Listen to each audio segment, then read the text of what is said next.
Hello good evening to you all. कैसे हैं आप सारे लोग और कैसे चल रही है आप सारे लोगों की प्रिपरेशन। तो हम प्रिपेयर कर रहे हैं हमारे यूजीसी नेट एग्ज़ाम के लिए एंड हम टारगेट कर रहे हैं जून 2026 के एग्ज़ाम को। तो आपको जैसे कि पता है यूजीसी नेट एग्ज़ाम में जो पेपर 1 है वो तो कॉमन पेपर है, क्योंकि पेपर 2 सारे लोगों का उनका सब्जेक्ट पेपर है, जिसमें जिसने पॉलिटी ली है वो उनके पॉलिटी के क्वेश्चंस देखने को मिलेंगे, जिसने हिस्ट्री ली है हिस्ट्री देखने को मिलेंगे।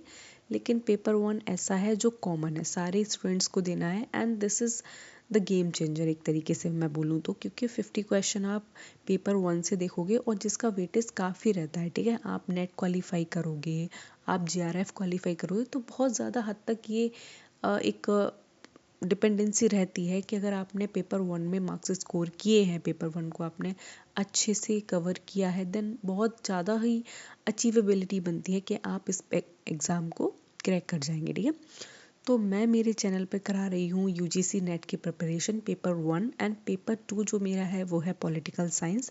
देन मैं साइमल्टेनियसली पॉलिटिकल साइंस की भी प्रिपरेशन करा रही हूँ, लेकिन साथ ही मैंने स्टार्ट किया है पेपर 1।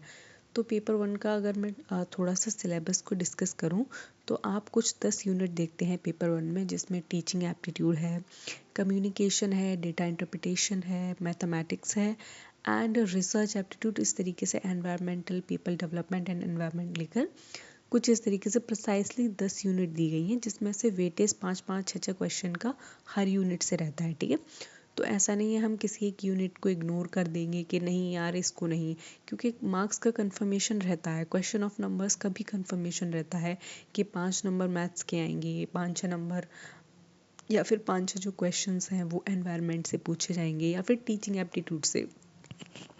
और जो सबसे ज़्यादा चीज़ें रहती हैं वो मेरे ख्याल से एक रिसर्च से रहता है और दूसरा टीचिंग एप्टीट्यूड से रहता है।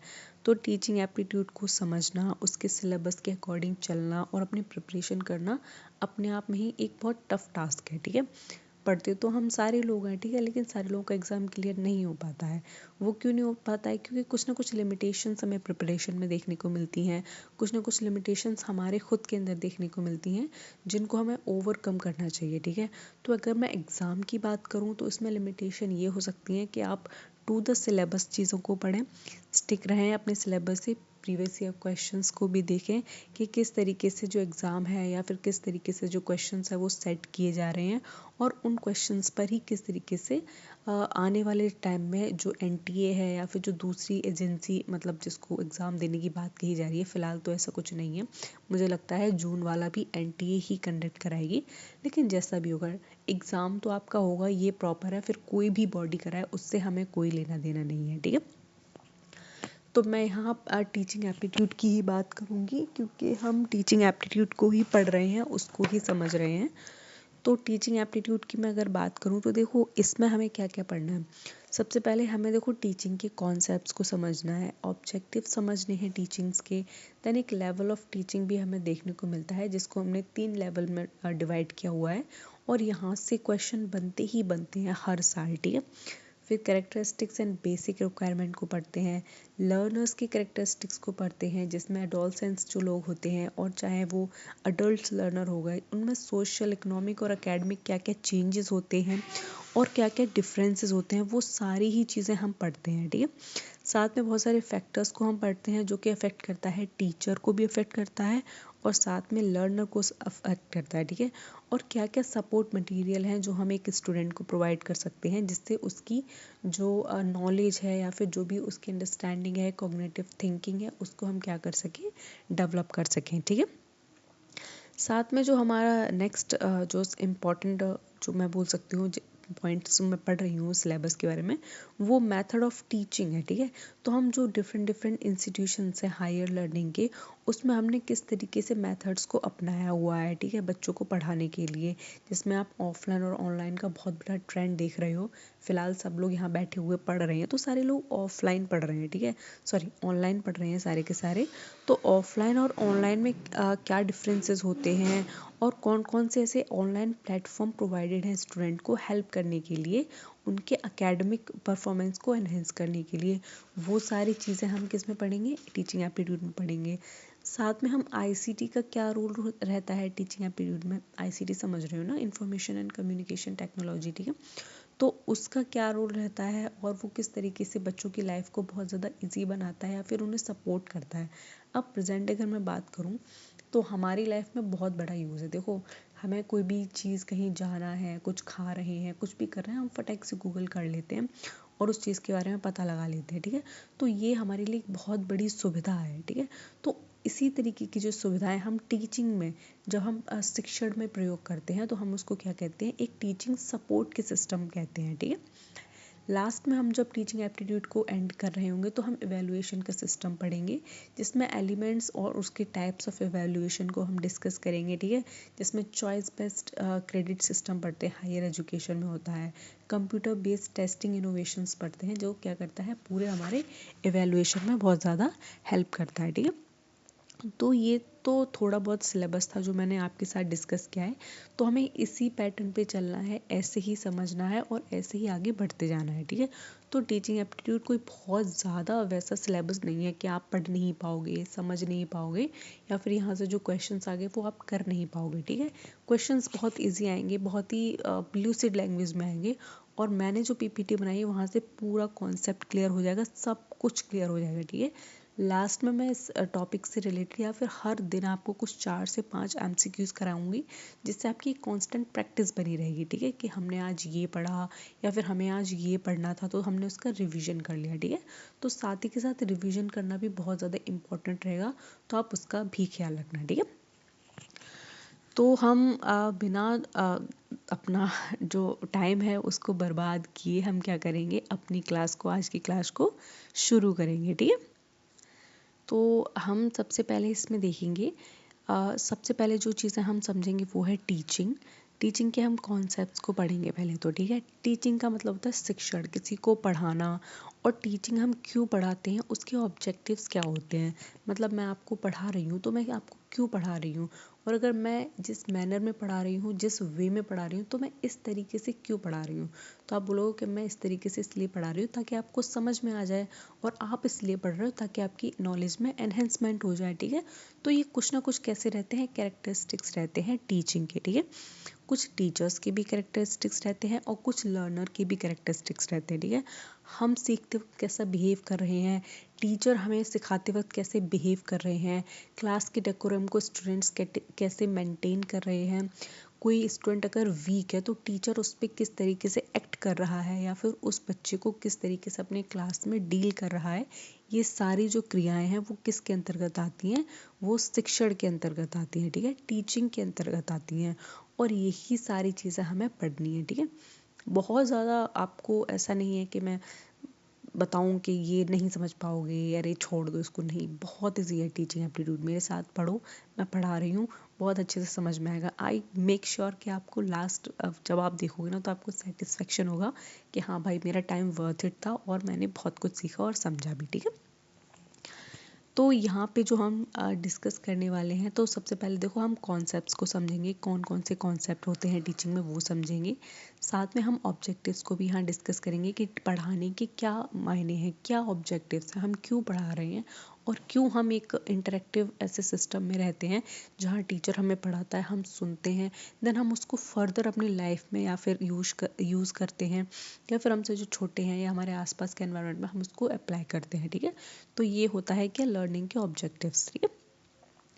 साथ में जो लेवल है टीचिंग के वो भी हम डिस्कस करेंगे। देखो, टीचिंग हर लेवल पे अलग अलग होती है, ठीक है। आपके घर में अगर कोई छोटा बच्चा है, नर्सरी में जाता है, वो ABCD सीख रहा है, ठीक है। कोई 8th में है तो हो सकता है वो थोड़ी सी बड़ी इक्वेशन सॉल्व कर रहा हो मैथ में, वो प्रॉफिट एंड लॉस ये सारी चीज़ें पढ़ रहा हो, परसेंटेज को पढ़ रहा हो। वहीं पे हम लोग जो मास्टर्स में हैं, हम किसी एक पर्टिकुलर सब्जेक्ट में क्या कर रहे हैं, मास्टरी हासिल कर रहे हैं, ठीक है। तो हमें पता है उसके एरियाज़ के बारे में, हमें उसके पूरे सब्जेक्ट के इर्द गिर्द हर चीज़ पता है, हमसे कुछ भी पूछ लो क्योंकि हमने मास्टर्स कर रखी है उसमें। और आगे हो सकता है तो हम बहुत सारे लोग PhD कर लें, और PhD स्कॉलर तो फिर सबसे बड़े होते ही हैं, ठीक है। तो इस तरीके से एक हायरार्की में बांटा गया है टीचिंग को भी, कि पहले हम सरल सीखेंगे, फिर उससे थोड़ा टफ सीखेंगे, उससे टफ सीखेंगे, फिर उससे टफ सीखेंगे, ठीक है। कभी भी ऐसा नहीं होता है कि नर्सरी क्लास का जो बच्चा है उसको डायरेक्ट हम सिखा देते हैं 2+2 4 होता है एंड 4+6 आई डोंट नो कितना होता है, ठीक है। वो सब चीज़ें हम नहीं सिखाएंगे, हम उसको पहले 1 सिखाएंगे, ठीक है, उसको 2 सिखाएंगे, उसको 3 सिखाएंगे, ठीक है। और हम कभी भी ऐसा नहीं करते हैं कि जो 8th क्लास में बच्चा है उसको डायरेक्ट हम पॉलिटी या फिर हम पूरा संविधान उठा के समझाने लगते हैं, ऐसा नहीं होता है, ठीक है। सिलेबस को हमने क्या किया है, प्रिसाइसली बांटा हुआ है कि ये क्लास का बच्चा या फिर इतने एज ग्रुप का बच्चा यही चीज़ समझ सकता है या फिर इतने एज ग्रुप का बच्चा ये चीज़ समझने के लिए सक्षम हो गया है, ठीक है। तो यही क्या होता है, हमारा लेवल ऑफ टीचिंग होता है, जब हम डिफरेंट डिफरेंट एज ग्रुप के लोगों को क्या करते हैं, डील करते हैं और उनको डिफरेंट डिफरेंट तरीके से समझाते हैं और उनको पढ़ाते हैं, ठीक है। तो यही लेवल ऑफ टीचिंग को हम आगे पढ़ेंगे, जो बहुत ज़्यादा इम्पोर्टेंट है। लेवल ऑफ टीचिंग से हर साल कोई ना कोई क्वेश्चन हमें देखने को मिलता है, तो इसको आप अगर छोड़ दोगे ना तो सबसे बड़ी बेवकूफ़ी रहेगी। हमें इसको टॉपिक को बिल्कुल भी नहीं छोड़ना है, ठीक है। ठीक है, तो यहाँ तक चीज़ें आपको आई होप समझ में आ गई होंगी, ठीक है। तो यहाँ पे हम कंटिन्यू कर रहे हैं, अब थोड़ा सा अटेंटिव हो जाना और थोड़ा सा अच्छे तरीके से समझना है, ठीक है। तो यहाँ पे देखो, सबसे पहले जो हम समझने वाले हैं वो समझने वाले हैं मीनिंग ऑफ टीचिंग। शिक्षण का मतलब क्या होता है, टीचिंग का मतलब क्या होता है, उसको समझने वाले हैं, ठीक है। यहाँ से क्वेश्चन बनते हैं तो उसको प्लीज़ थोड़ा सा ढंग से समझना, ऐसे हल्के में मत लेना, क्योंकि यहाँ से कई बार प्रीवियस ईयर क्वेश्चन आप उठा के देखोगे तो मीनिंग ऑफ टीचिंग से भी कई सारे क्वेश्चंस आए हुए हैं और ये कॉन्स्टेंटली रिपीट होते रहते हैं, ठीक है। क्योंकि टीचिंग एप्टीट्यूड से आप कितने ही क्वेश्चन पूछोगे, 5 क्वेश्चन पूछोगे, कहाँ तक बनाओगे, कॉन्सेप्ट वही है, सिलेबस छोटा सा ही है, तो वही घुमा फिर के टेढ़ा मेढ़ा करके क्वेश्चन को दे देते हैं सेट करके, ठीक है। तो यहाँ पे हम अब टीचिंग को पढ़ेंगे। Teaching is a planned systematic and purposeful activity. देखो, जो शिक्षण होता है ना, टीचिंग होती है, वो क्या होता है, एक प्लान्ड मैनर में होती है, ठीक है। आज हम प्लान करके जाएंगे कि आज मुझे क्या पढ़ाना है क्लासरूम में, तो मैं वही तो पढ़ाऊँगी। ऐसा नहीं है कि मेरा कोई प्लान ही नहीं है, मैं बिना प्लान के ही चली गई हूँ और जो मन आया वो उठा दिया। क्या इस तरीके से एक पर्पसफुल जो क्लासरूम है या पर्पसफुल जो स्टडी है वो कंप्लीट हो पाएगी, नहीं हो पाएगी, ठीक है। तो ये एक प्लान्ड और सिस्टमैटिक तरीके से की गई एक एक्टिविटी होती है, ठीक है। टीचिंग भी एक एक्टिविटी है, हर दिन हम कोई ना कोई एक्टिविटी करते हैं जिसमें हम खाना खाते हैं, घूमते हैं, फिरते हैं, कोई ना कोई एक्टिविटी हमसे एसोसिएट रहती है। उसी तरीके से टीचिंग को भी हमने एक एक्टिविटी में डाला हुआ है, लेकिन ये एक्टिविटी कैसी है, एक प्लान्ड है, सिस्टमैटिक है और साथ में पर्पसफुल है, ठीक है। पर्पसफुल का मतलब होता है इसका कोई ना कोई उद्देश्य है, ठीक है। आप यहाँ पढ़ने आए हो तो आपका कोई ना कोई पर्पज़ है ना। आपका पर्पज़ ये है कि आपको टीचिंग एप्टीट्यूड समझना है, टीचिंग एप्टीट्यूड से जितने भी क्वेश्चन आ रहे हैं उनको प्रॉपर करना है और टीचिंग एप्टीट्यूड को कम्प्लीटली 6 से 7 क्वेश्चन को सही मार्क करके आना है, ठीक है। इसलिए इस क्लास में आए हो, तो ये एक आपका पर्पज़ है, ठीक है। तो एक पर्पसफुल एक्टिविटी जब हम करते हैं सिस्टमैटिक तरीके से, ठीक है। सिस्टमैटिक तरीका यही हो गया कि आज मैं सिर्फ बेसिक पढ़ाऊंगी टीचिंग का, कल मैं लेवल ऑफ टीचिंग पढ़ाऊंगी, देन मैं टीचिंग के मेथड्स को पढ़ाऊंगी, देन हम लर्नर्स को डिफ्रेंशिएट करें। तो ये क्या है, एक सिस्टम बना दिया मैंने, ठीक है। सिस्टमैटिक तरीके से मैं क्या कर रही हूँ, आपको पढ़ाऊंगी, ठीक है।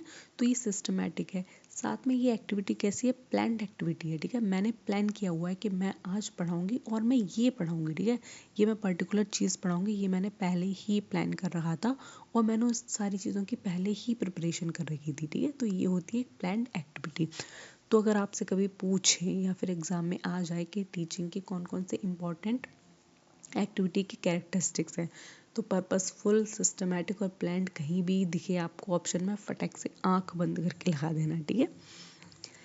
देन नेक्स्ट हम यहाँ पे समझेंगे, it involves interaction between teacher and student. देखो, जो टीचिंग होती है, जो शिक्षण होता है, वो एक तरीके से इंटरेक्शन होता है, किस किस के बीच में, टीचर के बीच में और स्टूडेंट के बीच में। अगर टीचर नहीं होगा और स्टूडेंट नहीं होंगे तो क्या एक टीचिंग प्रोसेस को हम कर पाएंगे, बिल्कुल भी नहीं कर पाएंगे, ठीक है। हम बिल्कुल उस प्रोसेस को भी नहीं कर पाएंगे।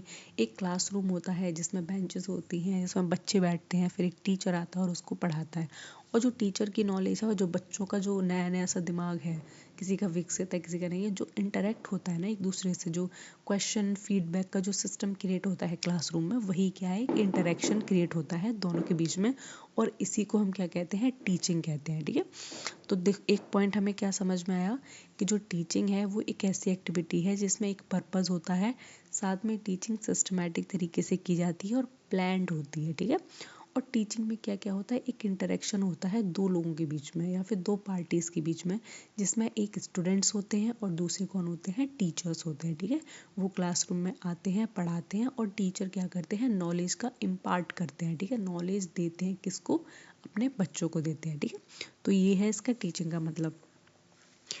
and it aims at bringing about desirable behavior changes in the learners। देखो, और इसका एम क्या होता है, एम मतलब होता है उद्देश्य। हम पढ़ा रहे हैं तो क्यों पढ़ा रहे हैं, हम इसलिए पढ़ा रहे हैं क्योंकि जो डिज़ायरेबल चेंज लाना चाहते हैं हम लर्नर्स के अंदर, वो हम लेकर आ जाएं। ठीक है, अब देखो ये कैसे, मतलब ये जो पॉइंट है ना, ये लाइन टीचर्स के लिए है। ठीक है,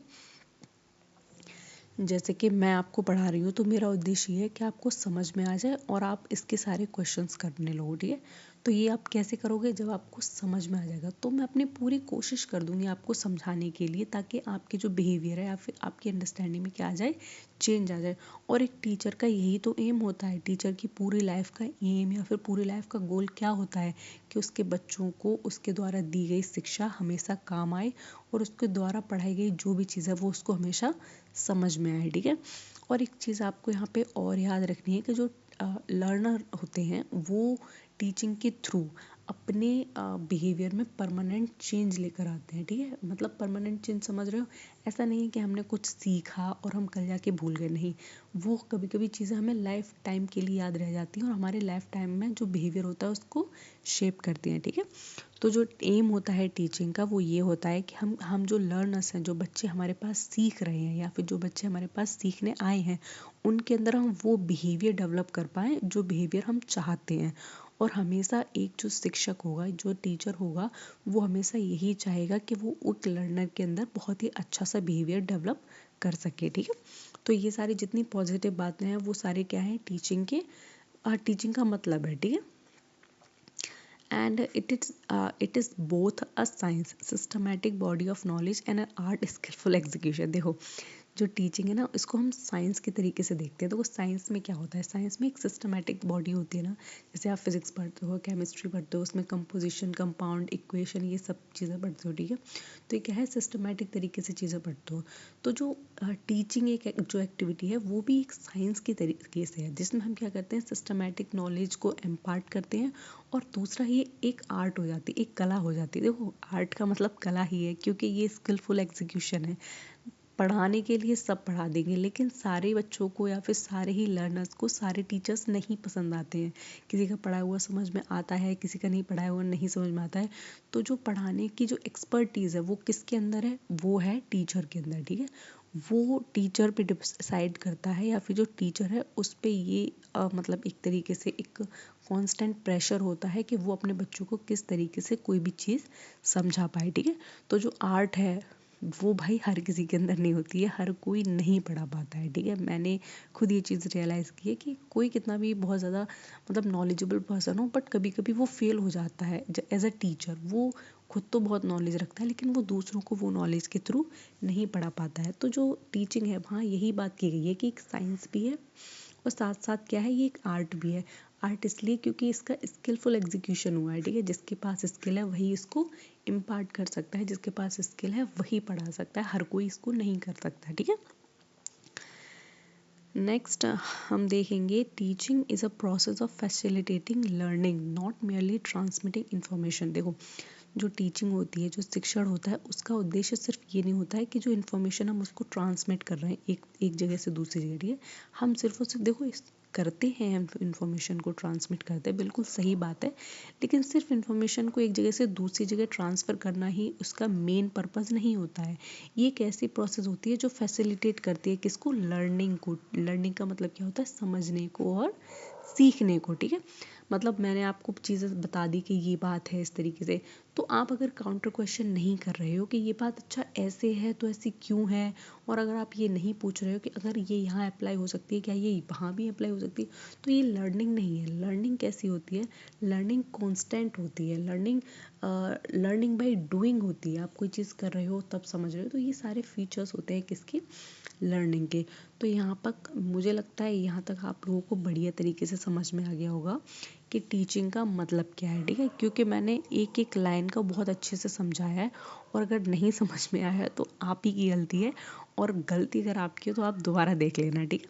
लेकिन अब मैं आगे बढ़ रही हूँ क्योंकि यहाँ तक इतना मैंने डीप में समझाया है, तो मुझे लगता है कि जिसको समझ में आया है उसको आ गया होगा, ठीक है? और जिसको नहीं आया वो दोबारा देख लेना बैक करके। देखो, अभी हमने जो पढ़ा है वो क्या पढ़ा था? बेसिकली हमने पढ़ा था कि टीचिंग का मतलब क्या होता है, मीनिंग ऑफ टीचिंग को हमने देखा था, ठीक है? तो उसमें हमने सारे पॉइंट्स को डिस्कस कर लिया था। यहाँ पर हम नेचर ऑफ टीचिंग को डिस्कस करेंगे कि जो टीचिंग होता है, जो शिक्षण होता है, उसका नेचर किस तरीके का होता है, ठीक है? हर चीज़ का कोई ना कोई एक नेचर होता है। मतलब मैं कोई चीज़ कर रही हूँ तो वो किस किस लिए कर रही हूँ, या मैं किस तरीके से कर रही हूँ, तो वो चीज़ क्या डिफ़ाइन करती है? उस चीज़ का नेचर डिफ़ाइन करती है, ठीक है? तो टीचिंग का जो नेचर है, नेचर ऑफ टीचिंग को हम यहाँ पे देखें वो किस तरीके का होता है, और उसको हम समझेंगे, ठीक है? तो यहाँ पे रेडी रहो समझने के लिए आगे, ठीक है? तो यहाँ पे हम देखेंगे तो जो टीचिंग का नेचर है, पहले तो वो सोशल है और डायनामिक प्रोसेस है, ठीक है? सोशल देखो प्रोसेस क्यों होती है? सोसाइटी में रह रहे हैं हम सारे इंडिविजुअल्स, सोसाइटी के पार्ट हैं, तो जो लर्निंग होगी वो कैसी होगी? हमारी सोशल लर्निंग होगी। हम सोसाइटी में रह रहे हैं, ऐसा तो है नहीं कि हम दूसरी सोसाइटी की बातों को पढ़ रहे हैं, या फिर हम वो नॉलेज ले रहे हैं जो हमारे कभी लाइफ में काम ही नहीं आएगी, ठीक है? तो ऐसा कभी नहीं होगा, ठीक है? तो जो टीचिंग है वो कैसी है? सोशल है। हमारी जो सोशल स्ट्रेटा है उसमें हमेशा काम आएगी, और हम उसी को लेकर चलते हैं, ठीक है?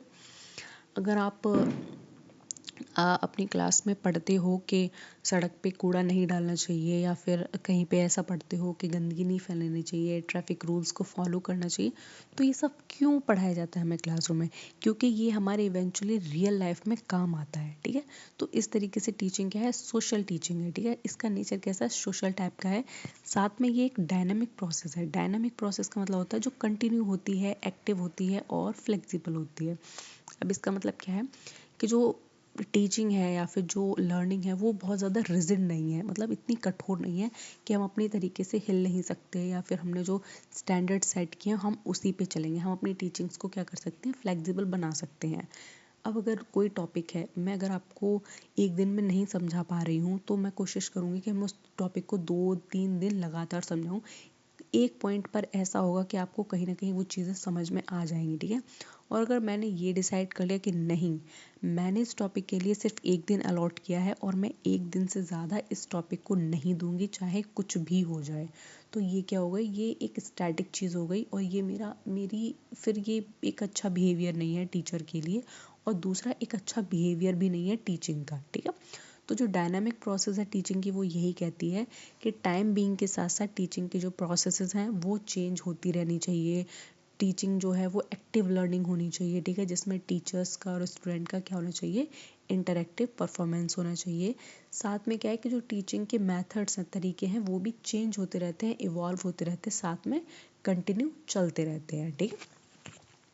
दूसरा है it should be goal oriented. देखो टीचिंग का पर्पस क्या है? ये गोल ओरिएंटेड होना चाहिए। अगर टीचिंग में कोई गोल ही नहीं है, हम उसको पढ़े जा रहे हैं, तो कोई मतलब है ऐसी टीचिंग का? बिल्कुल भी नहीं है, ठीक है? हम मान लो हम एक ऐसे उसको पढ़ रहे हैं, मान लो मैंने कोई नॉवल उठा लिया, उसको हम पढ़ रहे हैं, उस नॉवल में बहुत अच्छी अच्छी बातें कही हैं, और वो बातें ऐसी हैं, इतनी ज़्यादा मतलब अच्छी हैं कि वो रियल लाइफ में कभी यूज़ ही नहीं होंगी, या फिर हम रियल लाइफ से उससे कनेक्ट नहीं कर पाएंगे, ठीक है? तो ऐसी चीज़ों को पढ़ते रहना, लाइफ टाइम पढ़ते रहना, और उन्हीं में फंसे रहना एक इमेजिनरी वर्ल्ड में, तो क्या ये हमारे लिए बेहतर है? ये हमारे लिए बिल्कुल भी बेहतर नहीं है, ठीक है? तो हमारी जो टीचिंग है वो कैसी होनी चाहिए? ज़्यादा से ज़्यादा रियल वर्ल्ड से एसोसिएटेड होनी चाहिए, साथ में गोल ओरिएंटेड होनी चाहिए। गोल ओरिएंटेड का मतलब है कि हमारा अगर कोई लक्ष्य है ज़िंदगी में, तो उस लक्ष्य को प्राप्त करने में हमारी वो नॉलेज क्या करनी चाहिए? मदद करनी चाहिए, ठीक है? आज हम टीचिंग एप्टीट्यूड पढ़ रहे हैं, तो हमारा गोल ये है कि हम पेपर 1 में जितने भी क्वेश्चंस होंगे टीचिंग एप्टीट्यूड के, हम वो सारे सॉल्व कर पाएँ। ये हमारा क्या है, ये हमारा एक गोल बना हुआ है। तो इस वीडियो को अगर आप देख रहे हो ना, तो आप इसलिए नहीं देख रहे हो कि आपको मज़ा आ रहा है देख के, कि आपको वो चलो यार पढ़ लेते हैं। आप इसको सिर्फ इसीलिए देख रहे हो क्योंकि आपको पता है कि मैंने अगर टीचिंग एप्टीट्यूड नहीं पढ़ा तो मे बी मेरा 1-2 नंबर से एग्ज़ाम फिर से ना रह जाए, या फिर जिनका पहला फर्स्ट अटेम्प्ट है, मे गॉड ब्लेस कि उनका पहले अटेम्प्ट में ही हो जाए, ठीक है। तो ये आपके दिमाग में है, एक गोल बना रखा है, आपने सेट कर रखा है कि मुझे प्रिपरेशन करनी है प्रॉपर तरीके से और इसको क्वालिफाई करना है। तो अगर जब तक टीचिंग गोल ओरिएंटेड नहीं रहेगी तब तक आपके मतलब की नहीं रहेगी। Then teaching should be goal oriented, ठीक है। दूसरी क्या है, it is a continue process. देखो जो टीचिंग होती है वो एक कंटिन्यू प्रोसेस होती है, ठीक है। ऐसा नहीं है कि हम लाइफ टाइम में सीखते नहीं हैं। आप अगर 90 की हो जाओगे ना, 90 की हम सब हो जाएंगे एक दिन, हम तब तक अपनी लाइफ में कुछ ना कुछ सीखते रहेंगे, ठीक है। और जो कुछ ना कुछ है ना, वही टीचिंग है। टीचिंग का मतलब सिर्फ ये नहीं होता है कि हम सिर्फ किताबों से ही सीख रहे हैं, ठीक है। टीचिंग का मतलब कुछ करके सीखना भी होता है, कुछ देख के सीखना होता है, कुछ महसूस करके सीखना होता है। तो जो चीज़ हम अभी महसूस नहीं कर पा रहे हैं, हो सकता है हम 60-70 पे महसूस करें, हम तब भी उस चीज़ को क्या कर सकते हैं, सीख सकते हैं, और वो भी काउंट होगा अंडर टीचिंग में, ठीक है। तो ये कंटिन्यू प्रोसेस है। अगर यहाँ पे क्वेश्चन आ जाए कि teaching is a permanent process, ठीक है, और स्टैटिक प्रोसेस, तो वो ऑप्शन पूरी तरीके से गलत हो जाएगा, ठीक है। ये सारे जितना भी मैं पढ़ा रही हूँ ना, बाय गॉड ये सब एग्जाम में आ चुका है, और यहाँ से ही क्वेश्चन इसी तरीके के ही सेट हुए। जो कंटिन्यू प्रोसेस लिखा है, ये कंटिन्यू प्रोसेस ऐसा आया था एग्जाम में, ठीक है। तो एक भी चीज़ को, एक भी स्लाइड को, एक भी लाइन को ना, मतलब एज इट इज़ मत लेना कि बाय द वे लेके तुम लोग बस निकल गए। बढ़िया तरीके से पढ़ो, समझो, और नहीं समझ में आया ना तो मुझे बताने की कौन सी चीज़ नहीं समझ में आई है, ठीक है। तो मैंने जैसे बताया कि जो टीचिंग है वो एक कंटिन्यू प्रोसेस है, वो हमारी लाइफ टाइम में कंटिन्यू चलती रहती है। उसका कोई ऐसा नहीं है कि हाँ तुम 30 के हो जाओगे तो तुम्हारी टीचिंग ख़त्म हो जाएगी, ठीक है। वो ख़त्म नहीं होगी तो हम नई सीख लेंगे, नई ख़त्म, वो नई जो सीखी है वो अगर हमारे काम नहीं आ रही तो फिर हम दूसरी नई सीख लेंगे। तो ये कंटिन्यू प्रोसेस चलता रहेगा जब तक हम जिंदा हैं इस धरती पे, ठीक है। तो भाई पढ़ते रहो मज़े से, और क्या है। And it involves communication. तो देखो जो टीचिंग होती है उसमें सिंपल सी बात है, कम्युनिकेशन तो होगा ही। बिना कम्युनिकेशन के टीचिंग हो सकती है? नहीं हो सकती है। मैं बोल रही हूँ, आप सुन रहे हो, तो ये क्या है, कम्युनिकेशन है।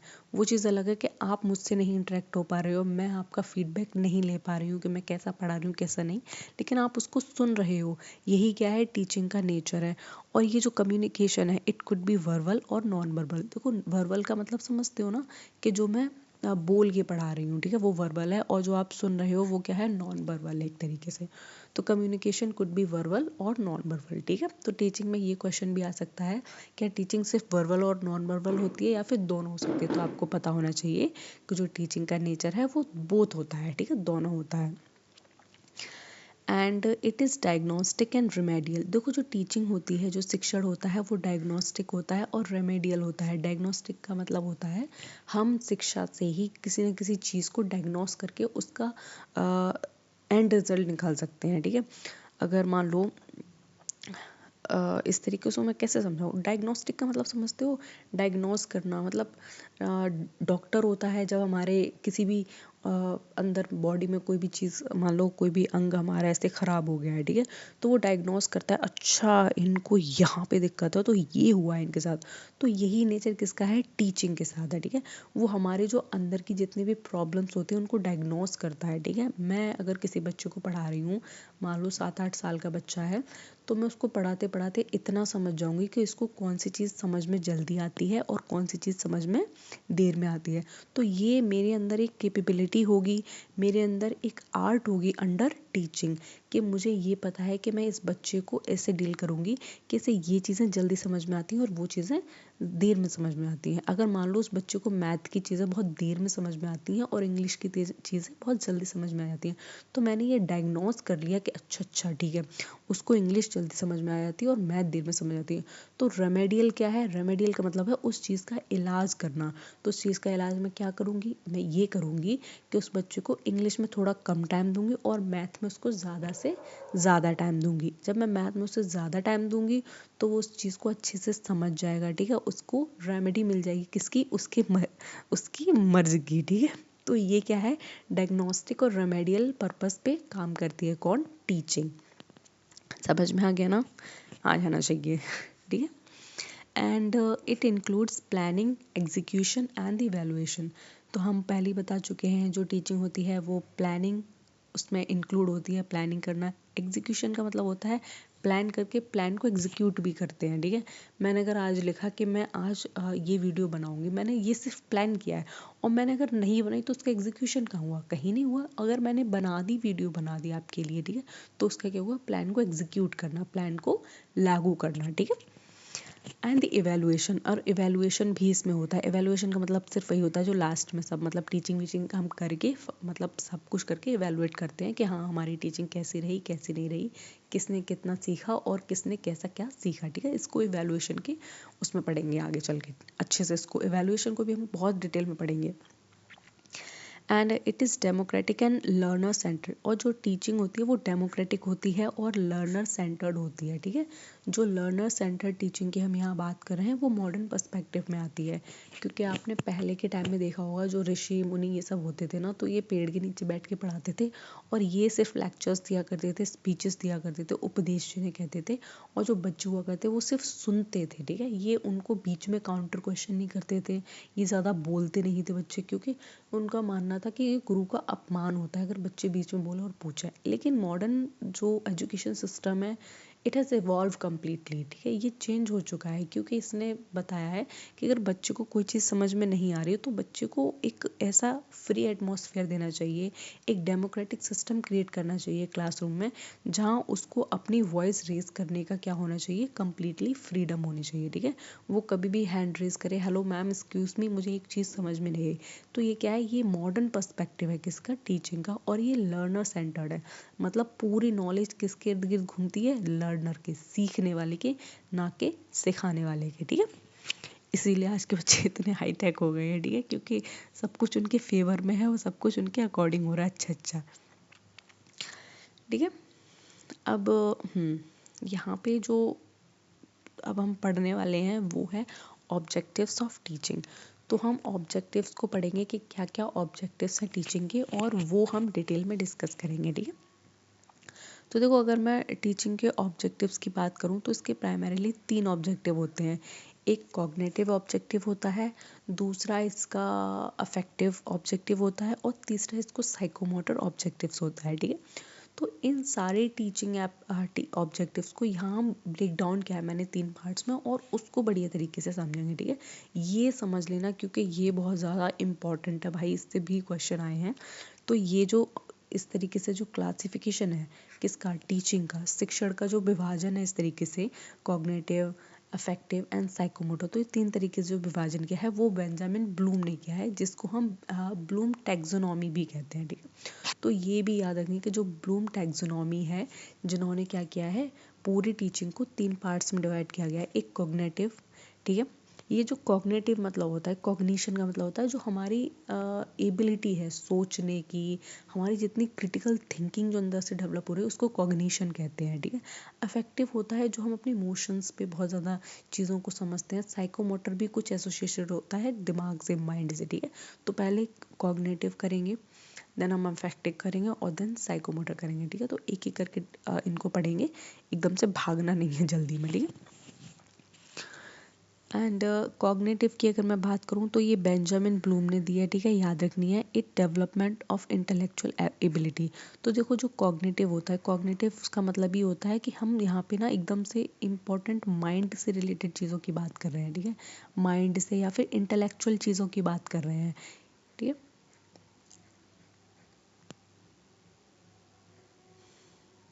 लेकिन नहीं आ रहा सही से, छोड़ो।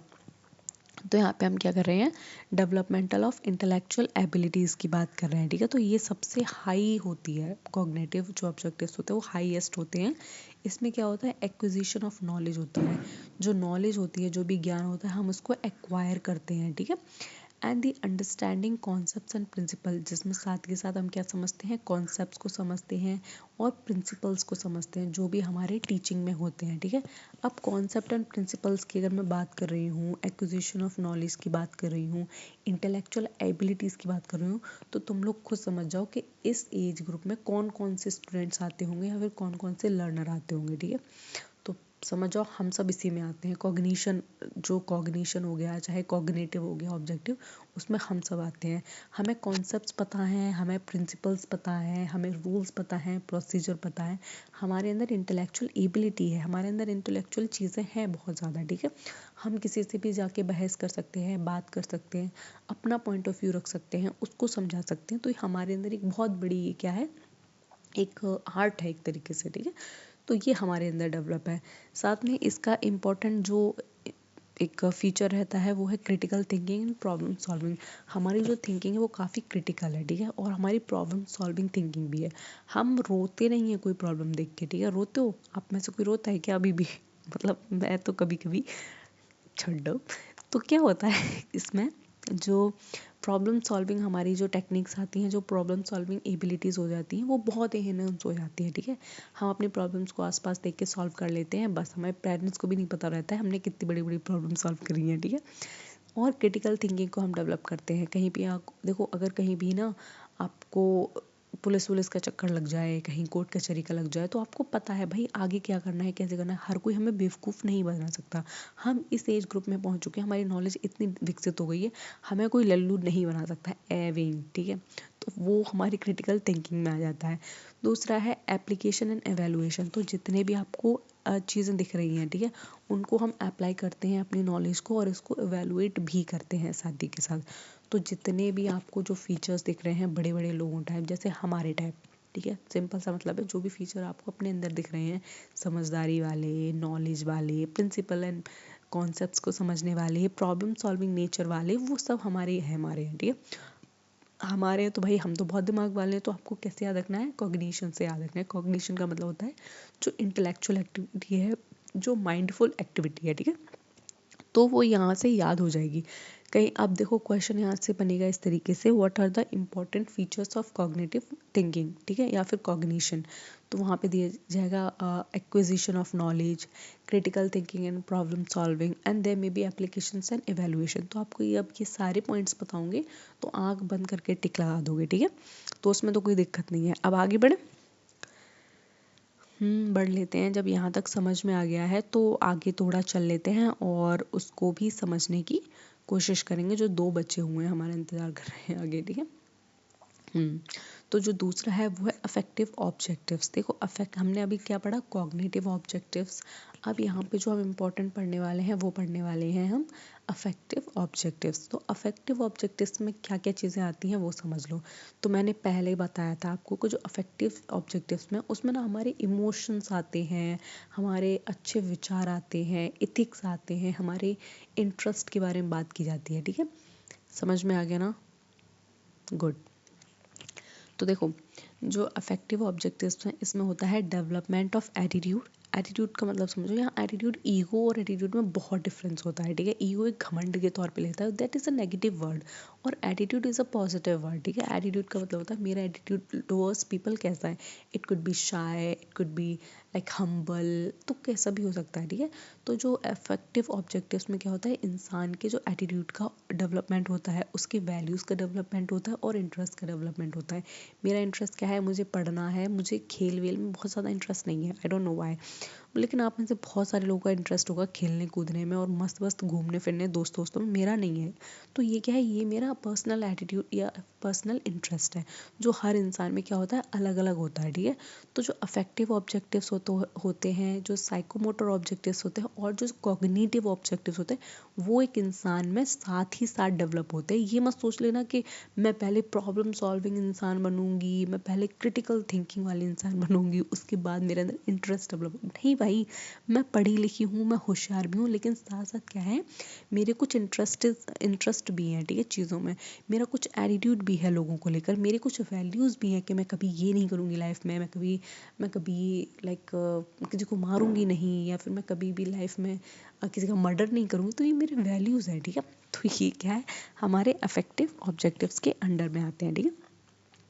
साथ में क्या होता है, इसमें हमारा इमोशनल डेवलपमेंट होता है, ठीक है। इमोशनल डेवलपमेंट का मतलब समझ रहे हो, यहाँ पे हमारी सारी फीलिंग्स का डेवलपमेंट हो रहा है, लव, हेट्रेड, अफेक्शन और मतलब जितने भी आपके अंदर इमोशंस हैं, वो सारी चीज़ों का डेवलपमेंट कहाँ हो रहा है, अफेक्टिव ऑब्जेक्टिव्स के अंदर हो रहा है, ठीक है। साथ में क्या है, सोशल एडजस्टमेंट, और हम ना एक कांस्टेंट उसमें रहते हैं, प्रेशर में, यार हम सोसाइटी में फिट नहीं बैठ पा रहे हैं, हमें सोसाइटी वाले पता नहीं कैसे देखते हैं, क्योंकि आप हमेशा ना अच्छे बनने की कोशिश करते हो। मैं खुद लगता है कि यार नहीं, मैं अच्छी हूँ तो मैं सारे लोगों के टुवर्ड्स अच्छा बिहेव करूँ, तो ये एक कांस्टेंट क्या रहता है, प्रेशर रहता है सोसाइटी का। तो हम हमेशा की क्या करते हैं, सोशल जितना भी सोसाइटी है उसमें हमेशा एडजस्ट होने की कोशिश करते हैं, यार इसको भी खुश रखना है, उधर भी खुश रखना है, किसी से बदतमीजी नहीं करनी है, एक अच्छा बेटा भी कहलाना है, एक अच्छी बेटी कहलाना है, एक अच्छी स्टूडेंट कहलाना है। तो ये कांस्टेंट हमारे अंदर क्या रहता है, प्रेशर रहता है, ठीक है। एंड साथ में हम देखते हैं मोरल डेवलपमेंट, और हमारा जो मोरल डेवलपमेंट भी क्या होता है, इन्हीं के अंडर में आता है, ठीक है। तो मैंने आपको ट्रिक पहले ही बता दी है याद करने की, अगर आपको याद रही हो तो मैंने क्या बताई थी, मैंने बताई थी कि आपको ऐसे याद करना है, जो अफेक्टिव ऑब्जेक्टिव है वो इमोशन से रिलेटेड है, ठीक है। हमारी इमोशनल जितनी भी बातें होंगी, ठीक है, जो आप दिल से नहीं सोचोगे, वो कहाँ होंगी, अफेक्टिव ऑब्जेक्टिव्स में होंगी। वहीं पे जो कॉग्निटिव बातें होंगी, वो हमारी समझदारी, हमारी सोच, इन सब को लेकर होगी, ठीक है। फिर हम आ जाते हैं साइकोमोटर ऑब्जेक्टिव्स। देखो साइकोमोटर जो ऑब्जेक्टिव्स होते हैं, ये हमारे सेंसरी एक तरीके से होते हैं, सेंसरी समझ रहे हो ना। देखो आपने साइकोमोटर नर्व्स के बारे में पढ़ा होगा, अगर थोड़ी बहुत बायोलॉजी वगैरह पढ़ी है, तो ये हमारे कुछ 12-13 ऐसे पेयर्स ऑफ नर्व्स होते हैं, जो हमें चोट लग जाती है तो एकदम हमें सेंसेशन होती है, या फिर हमें कहीं भी गर्म ठंडा लगता है, तो ये सब सेंसेशन माइंड में जाके एकदम सिग्नल देते हैं, और ये हाथ हटाओ अगर तुम्हारा हाथ जल रहा है, तो ये क्या है, ये वहीं से रिलेटेड है।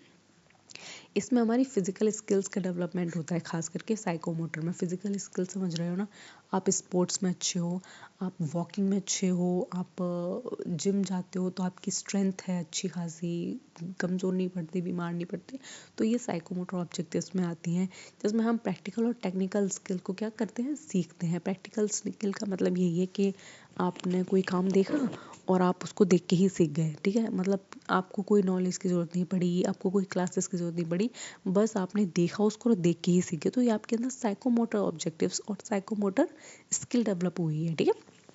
लेबोरेटरी एंड एक्सपेरिमेंटल स्किल, जितनी भी लेबोरेटरी और एक्सपेरिमेंटल जितनी भी स्किल्स होती हैं, ये कैसे आती हैं, देख कर आती है, चीज़ों को महसूस कर कर आती है, ठीक है। तो ये किसके अंडर में आ जाएंगे, साइकोमोटर के अंडर में आ जाएंगे, ठीक है। तो यहाँ तक मुझे लगता है सारे लोगों को ना बढ़िया तरीके से सारी की सारी चीज़ें समझ में आ गई होंगी। यहाँ पे कोई भी किसी को एक छोटा सा भी डाउट नहीं रहना चाहिए। भाई मैंने बहुत मेहनत करके समझाया है, बहुत बढ़िया तरीके से समझाया है, मुझे मेरी टीचर ने इतना अच्छे से नहीं समझाया होगा जितना मैंने आपको अपनी मैंने समझा दिया है, ठीक है। मतलब मैंने बहुत बहुत ईजी तरीके से समझाया। अब भी समझ में नहीं आया ना भाई, कभी समझ में नहीं आया, ठीक है, तो चुपचाप अभी समझ लो। अभी समझ लिए तो सब समझ लिए, ठीक है। तो आज तो पहली क्लास से लास्ट क्लास तक देखना, आप एकदम से माहिर हो जाओगे। मतलब टीचिंग एप्टीट्यूड का कोई भी क्वेश्चन आपके हाथ से नहीं जाएगा, ठीक है। उसको समझ लोगे और बढ़िया तरीके से पूरा का पूरा करके आओगे पेपर। अब यहाँ पे हम देखेंगे teaching objectives and higher education. तो देखो जो टीचिंग के ऑब्जेक्टिव्स हैं वो हायर एजुकेशन में क्या क्या, हायर एजुकेशन समझ रहे हो ना, कौन ले रहा है, हम ले रहे हैं, आप ले रहे हो, ठीक है। हो सकता है हमारे घर में हमारी बड़ी दीदी वीदी हो, वो भी ले रही हूँ। तो जो हायर एजुकेशन है उसमें टीचिंग के क्या क्या ऑब्जेक्टिव्स हैं, हमें वहाँ अलग तरीके की टीचिंग क्यों दी जा रही है, हमारी टीचिंग्स 10th क्लास के बच्चे से अलग क्यों है, हमारी टीचिंग 12th क्लास के बच्चे से अलग क्यों है, ये हमें जो सवाल कर रही है जनता, हमें उसका जवाब दो, तो हम उसका जवाब देंगे, ठीक है। क्योंकि हम भले बच्चे बन गए हैं। तो वो इसलिए है क्योंकि डेवलपमेंट हो रहा है क्रिटिकल थिंकिंग का। क्रिटिकल थिंकिंग मतलब वही है कि हम बहुत ज़्यादा दिमाग हमने इतना चला लिया है ना भाई, हमने इतना दिमाग घुमा लिया कि हम एकदम क्रिटिक बन गए हैं हर चीज़ के लिए। हमारी क्रिटिकल थिंकिंग ऐसी हो गई है ना कि कोई अगर हमें 5 रुपए की चीज़ ना 2 रुपए में देगा ना, तो हम ये नहीं सोचेंगे वो इंसान कितना भला है, वाह, हम ये सोचेंगे कि ये 5 रुपए की चीज़ हमें 2 रुपए में दे क्यों रहा है, इसमें इसका क्या भला हो रहा है। तो ये हमारी क्रिटिकल थिंकिंग है, ठीक है। तो जो इवेलुएट करना सीख जाते हो ना, जो चालाकियाँ आप सीख जाते हो, वो आपकी क्रिटिकल थिंकिंग समझ लो एक तरीके से, ठीक है। किसी की बातों में नहीं आते हो एक बार में, किसी की बातों में फंसते नहीं हो एक बार में, तो वो क्रिटिकल थिंकिंग है। हम इतने पक्के हो चुके हैं ना रह के इस समाज में और रह के यार दोस्तों में और रिश्तेदारों में कि हमें अब नहीं बना सकता कोई बेवकूफ़, हमें ऐसा लगता है, ठीक। तो ये हमारा एक बहुत बड़ा फीचर है जो क्रिटिकल थिंकिंग को डेवलप करता है, ठीक है। क्रिटिकल थिंकिंग को अगर मैं पॉजिटिव वे में लूँ तो देखो क्या है, मैं अगर कहूँ टू बी वेरी फ्रैंक, हम पॉलिटिकल स्टूडेंट भी हैं भाई, तो थोड़ा सा एग्जांपल अगर मैं ले लूँ तो कोई दिक्कत नहीं, ठीक है। अगर मैं ये बोलूँ किसी स्टूडेंट से, आप लोगों से, कि हमें मोदी जी की सरकार पसंद नहीं आ रही है क्योंकि हमें नौकरियां नहीं मिल रही हैं सरकार में, हमें इतना ज़्यादा स्ट्रगल करना पड़ रहा है और जो वादे हमसे किए वो पूरे नहीं हो रहे हैं, तो हम क्यों ना तख्ता पलट कर दें, हम नेशन वाइड इतना बड़ा कूप कर दें कि सरकार अपने आप ही सीट छोड़ के भाग जाए। तो आपकी अगर जो थिंकिंग है अगर वो छोटी मोटी है, इतनी डेवलप नहीं, तो कहो हाँ हाँ ये चीज़ बढ़िया है, क्योंकि हमें सरकार से अगर अपनी बात मनवानी है तो हमें सरकार को ही परेशान करना चाहिए, हमें इस तरीके से दंगे फसाद करनी चाहिए, तो बातें सुनोगे। लेकिन वहीं कोई समझदार अगर व्यक्ति होगा, कोई समझदार स्टूडेंट होगा, वो कहेगा नहीं ऐसा नहीं होना चाहिए, हमें कॉन्स्टिट्यूशनल तरीके से अपनी बात रखनी चाहिए, हमें पीसफुल प्रोटेस्ट करने चाहिए, हमें आरटीआई डालनी चाहिए, सरकार से पूछना चाहिए, सवाल करना चाहिए, उन्हें अकाउंटेबल होना चाहिए टूवर्ड्स पीपल। तो ये होती है क्रिटिकल थिंकिंग। ये नहीं होती है कि बचपना कर दिया, ठीक है। 25-20 साल की साल साल मतलब साल के तुम हो गए और बचपना जैसी बातें कर रहे हो, तो वो तुम्हारे अंदर दिखाता है कि तुम कितने इमेच्योर टाइप के हो, ठीक है। तुम जब प्रॉब्लम्स को बहुत ही मेच्योरली डील करते हो विदाउट हार्मिंग अदर्स, तो उसको ही क्या कहते हैं, हम अपने अंदर क्रिटिकल थिंकिंग का डेवलप हो जाना कहते हैं, ठीक है। साथ में हायर एजुकेशन में जो टीचिंग के थ्रू हम क्या करते हैं, रिसर्च एप्टीट्यूड या फिर रिसर्च को हम क्या करते हैं, प्रमोट करते हैं, ठीक है। जिन चीज़ों में हम रिसर्च करते हैं, आगे चल के रिसर्च ही करोगे ना, किसी न किसी सब्जेक्ट में करोगे। मैं तो पॉलिटिकल साइंस में करूँगी, बेसिकली आप किस किस में रिसर्च करोगे वो भी बता देना मुझे, ठीक है। तो हम सब रिसर्च करेंगे, आगे जाके स्कॉलर बनने वाले हैं, अपनी थीसिस लिखेंगे, अपनी आराम से बढ़िया बुक बुक पब्लिश करवाएंगे, जिसको हम पूरी साल भर 2-3 साल तक रिसर्च में लगा दें, ठीक है। तो रिसर्च हर किसी की बस की बात नहीं है। आप अपने घर पे मम्मी को उठा के कह दो कि मम्मी रिसर्च करनी है आपको, मम्मी कर पाएंगी, नहीं कर पाएंगी, क्यों, क्योंकि मम्मी की एजुकेशन या फिर मम्मी की वो जो थिंकिंग है वो वहाँ तक डेवलप नहीं हो पाई होगी इन अकेडमिक्स। मैं यहाँ सिर्फ अकेडमिक्स की बात कर रही हूँ, बाकी तो मम्मियाँ बहुत तेज़ होती हैं, ठीक है। तो अकेडमिक्स में उनको नॉलेज इतनी नहीं होगी जितनी हमें है। तो जो रिसर्च की जो नॉलेज है या रिसर्च एप्टीट्यूड है, वो हमें क्या करता है, टीचिंग के थ्रू प्रमोशन करता है, ठीक है। And it also encourages independent learning. और ये क्या करता है, जो हायर एजुकेशन में टीचिंग का ऑब्जेक्टिव होता है कि इंडिपेंडेंट लर्निंग को क्या करना, प्रमोट करना और एनकरेज करना, ठीक है। मतलब इंडिपेंडेंट लर्निंग का मतलब होता है तुम खुद से सीखो, खुद से ही सीख रहे हैं भाई, बहुत सारी चीज़ें तो हमने खुद से सीखी हैं। ऐसा नहीं है कि टीचर हमें हर चीज़ एक्सप्लेन करता है या फिर बहुत सारी चीज़ें हम दिमाग ही नहीं लगा पा रहे हैं भाई। हम हायर एजुकेशन में, भाई तुम मास्टर्स कर रहे हो, कल को पीएचडी करोगे, और बहुत सारे लोगों की तो शादी हो गई, बच्चे भी हो गए मास्टर्स में। तो तुम इंडिपेंडेंट लर्नर हो भाई, तुम्हें बहुत सारी चीज़ें ऐसी हैं कि खुद से सीखी हैं, किसी ने तुम्हें सिखाई ही नहीं है, ठीक है। तो ये भी एक कैरेक्टरिस्टिक बन जाता है। साथ में एनहेंसिंग क्रिएटिविटी एंड इनोवेशन, ये साथ में क्या करता है, क्रिएटिविटी और इनोवेशन के को भी हमारे अंदर जगाता है, ठीक है। मैं हायर एजुकेशन में हूँ तो मैं थोड़ी सी क्रिएटिव टाइप की हूँ, मैं इनोवेटिव टाइप की हूँ, यार ये चीज़ मैं ना ऐसे कर लूँ वैसे कर लूँ। तो ये सब कभी आ सकता है जब आपका दिमाग बहुत जगह चलेगा, शरीर बाद में चलता है, दिमाग पहले चलता है, ठीक है। दिमाग एक्टिव रहना चाहिए, ठीक है, शरीर को वो फिर कंट्रोल में कर ही लेता है।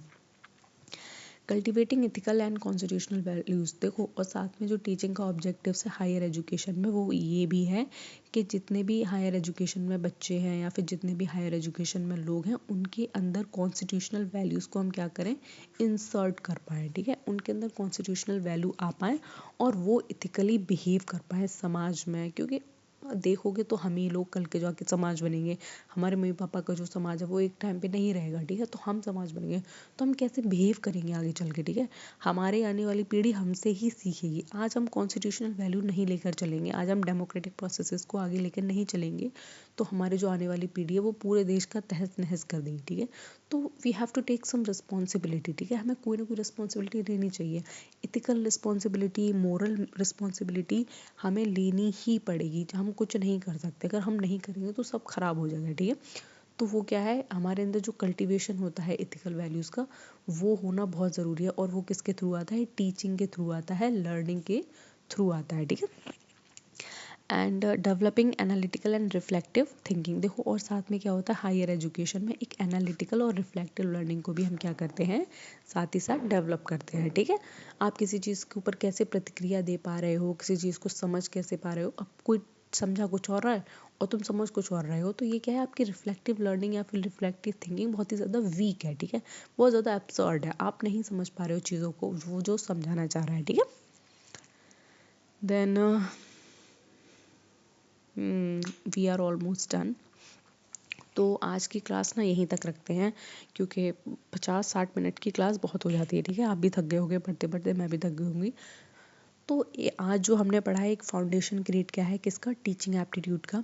तो कैसी लगी आपको class, please do comment on the comment section. मुझे जानना है कि आपको टीचिंग एप्टीट्यूड जितना भी मैंने पढ़ाया है उसमें कितना समझ में आया, आपको 20% समझ में आया, 30% समझ में आया, and how was the class, कितना समझ में आया, कितना नहीं आया, क्लास कैसी लगी, वो मुझे बता देना। और मैं सच बोलूँ ना, stick to this channel and stick to me, ये यहीं से ही क्वेश्चंस आएंगे और पूरा का पूरा सिलेबस यहीं से है, क्योंकि जो मैंने एग्ज़ाम क्लियर किया हुआ है, मैंने ये सारी चीज़ें पढ़ी हुई है, तो मुझे एक है अंडरस्टैंडिंग कि हाँ भाई चीज़ें यहाँ से किस तरीके से बनेंगी, और मैं वही पढ़ा रही हूँ, ठीक है।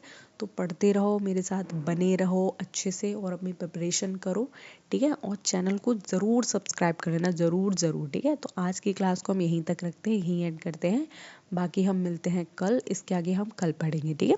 इसके नोट्स बना लेना प्रॉपर, और नोट्स बना के रिवीजन कर लेना। चलो ठीक है, बाय।